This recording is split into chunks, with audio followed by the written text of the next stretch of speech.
Usually when I make YouTube videos, I keep in mind to I want to make it approachable for people new to my channel, and of course something that my subscribers will already like, but that holds me back a lot. I've been wanting to make a progress update on Eistofolk, but if I title the video like Eistofolk Progress Update, that's not really enticing to people who aren't subscribed, but you know what, fuck it. I wanna talk about my game, because that's what this channel's about.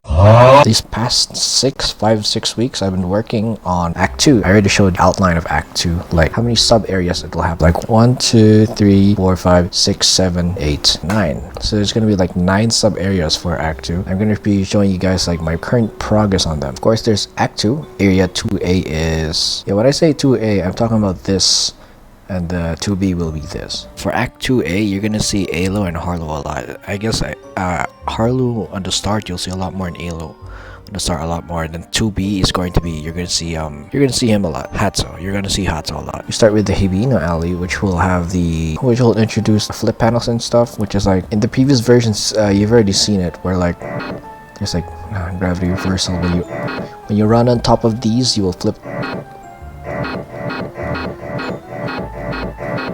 You flip the player's gravity and stuff, right? Which is it's something that the older versions have, but the recent version 0.6.3 doesn't have yet, because it's a new build. But the idea is already in there. I already made the planning for it, so there's a couple stuff. There's an introduction to the first actually antagonistic group, which is the Kyakuza. Kyakuza, they're environmentalist thugs. Another thing I didn't really mention in any of the posts is my plans for the things in the battle. So in here I do have notes. There will be new strategies, of course. That goes without saying. There's gonna be new enemies. Some enemies can remove the player's mutate and stuff. Some enemies can reset your TP and SB at the start of the battle. And mutated parts are going to be things that fleshies will have, because I feel I need to make fleshies harder, as they're too simple. You can just stun lock a lot of them. So the mutated parts, they're extra targets that you can attack, and they do things based on what kind of body parts they are, spare claws. If you don't destroy those, they can keep making your characters bleed. If you kill the fleshy, the mutated parts will die with it, because they're just parts. Of course, there's the volunteer nurses. You've already met them in the game. Basically, they're gonna ask you to rescue some people in exchange for upgrading what they're selling. These are the injured mercs. Some side quests related to party members, as I mentioned that in one of my previous videos. The Gooby family over here, they have a side quest related to them. It's one of the joke side quests, but it introduces the concept of fatherless birth, which is super common, and it's a main aspect of the big story of the game. I'm thinking of doing stuff like this, where it's you learn bits of the world through side quests, so that I don't have to do exposition dumps. The more opportunities I have to do world building on the side, the less I have to worry about making exposition dumps, because I don't like exposition dumps. I like things to just be there and it makes sense. In here, there's the Chokai area. I haven't added the complex terrain yet, because I'm still just doing the outlines of areas. I'll be doing the complicated stuff later. This is when I start to mix the gravity and the fall styles, the one where if you step on them you fall, where it comes something like this, where there are things like this.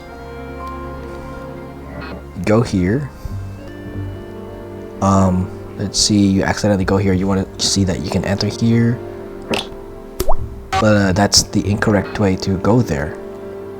So the correct way to go is by going here, and if you accidentally run through this, you get damage. I decided to not make this area green, because the green means insta-kill, but if it's that, then you'd understand yes, that can happen, so you better be careful of trap floors like this and stuff. This is also a little bit evil, where if I run through here and you miss the door by 1, you die. Next, I mentioned in the post, I called it the Bunderton Bridge. But Bunderton Tunnel makes more sense, because if I'm gonna make it a dark area, I figured a tunnel would make more sense. Here's how it looks like. It's a tunnel and it's a dark area. As you can see in the posts, this is my early execution of the dark area idea, which it wasn't a bad idea, but I remembered that I don't use black in the dark spaces like this. I don't use black in those spaces, so that I can make use of black bars to differentiate whether there's a cutscene and whether the player's in control. So I figured that doing something black like this just won't work for the aesthetic that I'm trying to roll. So I figured I'd have to do it the old-fashioned way, where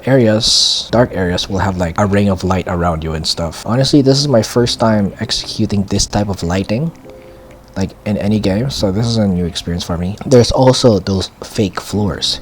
here. There's no reverse gravity yet, but in the next area, there will be the reverse gravity in the dark with fake floors. I'm just gonna keep piling things on, but I want to do things slowly so that the player gets to learn how to deal with this. Basically, like, say this is the progression. This is how the progress. There's an enemy here.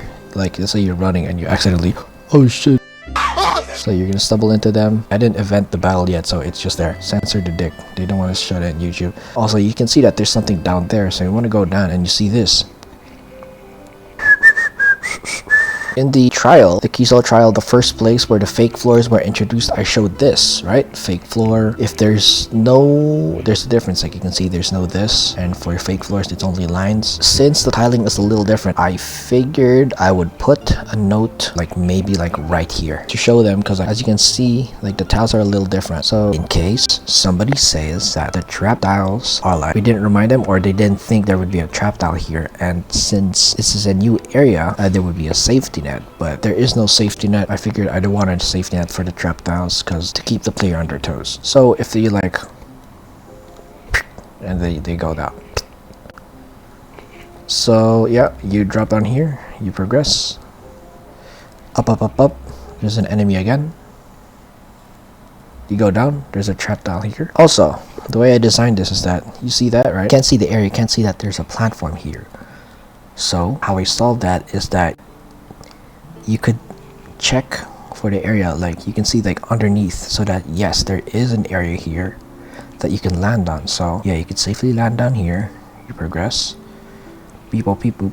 You go a bit to the right, you can see that there is a space over there to the right, so you can land down here instead of landing here. And yeah, I'm rambling, sorry. But yeah, that's how things have been going recently with the development of the game. I also made like this area for a cutscene. Of course, there are a lot more areas, I'm just not showing it. I've been grouping big maps together, like these are 3 different areas, but it's on just one map. I've been grouping maps together because it saves map count, and my brain's thinking I might exceed map count if I don't manage my maps carefully. So I did this, and I think it's been fine. Progress has been going steadily. I said I think I would last like 2 weeks per sub area, and it's been going pretty okay. Yeah, okay, that's all.